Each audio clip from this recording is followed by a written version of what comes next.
وابتدى المشوار في عز النهار للاهلي بتعادل خارج الديار امام الهلال السوداني. طبعا المباراه انتهت بالتعادل ما بين الاهلي والهلال السوداني، ولكن كنا نحب ان النادي الاهلي او نتمنى ان النادي الاهلي يعمل فوز في بدايه المشوار، ولكن قدر الله ما شاء فعل، هو ده القدر. والهلال عمل ماتش كويس قدام الاهلي النهارده، مش مكتوب لنا نفوز قدام الهلال. بس ما دام وصلك الفيديو يا برنس يبقى تنزل تعمل اشتراك في القناه لو انت لسه مش مشترك، وتنتش اللايك الجامد وترجع لي تاني. يلا بينا.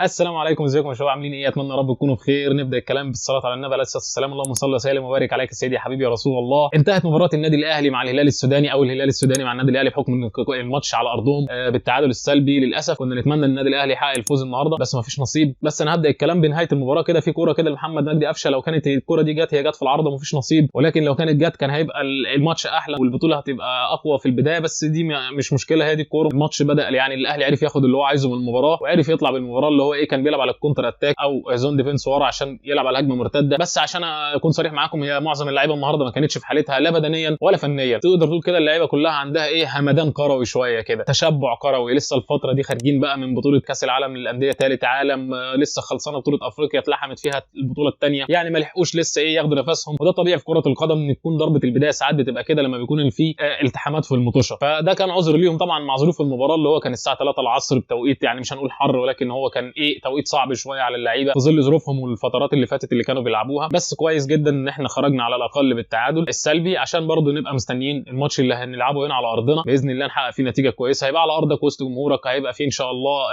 الجو والاجواء كويسه، والاحوال الجويه هتبقى احسن من كده باذن الله. عايز بس اعلق على اللعيبه. كانت اللعيبه النهارده معظمها في اسوء حالاتها، يعني عندك حمدي فتحي كان مش في حالته خالص، علي معلول كان مش في حالته تماما بدنيا وفنيا وذهنيا، احمد عبد القادر مش هو ده احمد عبد القادر اللي احنا نعرفه، اللي نهى المطوشه اللي فاتت بالمستوى العالي اللي احنا عارفينه والليفل العالي بتاعه. ما فيش غير اثنين اللي كانوا حالتهم كويسه جدا جدا جدا، هو محمد عبد المنعم، وده اللعيب ده بصراحه لازم احييه واحييه بجد، هو انا بعتبره راجل مباراه. ثاني حاجه هو اليو ديانج اللي ما بيهمتش، اللي ما شاء الله عليه ربنا يحميه يا رب من الاصابات، هو الوحيد اللي كان النهارده فايق شويه مع ايه محمد عبد المنعم. نقدر نقول يعني هو ده ملخص المباراه ما فيهاش حاجات كتير نقدر نتكلم فيها. لكن طبعا تعليق على الحكم بس اللي نهى المباراه كده بكره، اللي هو اللعيب اللي ضرب بدون كره. الكره دي تحتاج طرد، المفروض ان انت سبت اللاعب يكمل ازاي وانت شايف اللاعب اتضرب بالكره ورحت ناهي المباراه، ما اديتش اللعيب ولا انذار ولا حتى اديت له كارت احمر ولا حتى رجعت للفار. كانت المباراه لسه في الملعب، انت ما كانش ينفع تنهي الماتش الا لما تخلص وتشوف الكوره دي كويس جدا، لان فيها ضرب بدون كوره لمحمد عبد المنعم. اتمنى السلامه ليه ان شاء الله. عموما احنا مش متعودين على كده، بس لا ده احنا في اكتر من كده كمان من التحكيم في افريقيا، وربنا يستر على اللي جاي ان شاء الله. الملخص والكلام كده بالمجمل، يعني محمد شريف او تغييره محمد شريف اللي هي بتاعه حسام حسن ونزول قفشه مكان احمد عبد القادر، وحسين الشحات مكان طاهر محمد طاهر، هي دي التغييرات. ما كانش فيه جديد لان الملعب كده كده كان مقفول من ورا، وكان الاهلي مش قادر يطلع من ورا لقدام او يعمل الهجمه المرتده بالنقل السريع. فبالتالي ان محمد شريف لما طلع او قبل ما يطلع او نزل حسام حسن ما كانش فيه تغيير جديد ولا كتير، عشان خاطر المباراه اصلا ما كانش فيه لاعب يقدر ينقل الكره من تحت لقدام على طول في الهجمه المرتده. يعني هي كره قفشه بس اللي خبطت كده في العارضه دي اللي كان نفسنا انها ايه يعني تساعدنا الحظ فيها شويه، ولكن ما فيش نصيب، قدر الله ما شاء فعل. باذن الله نتمنى التوفيق والخير للنادي الاهلي في الفتره اللي جايه. وال11 يا اهلي ما تنساش لو انت لسه مش مشترك في القناه تدعمنا بالاشتراك في القناه وتنشر اللايك الجامد. تحياتي ليكم، اشوفكم على خير، سلام.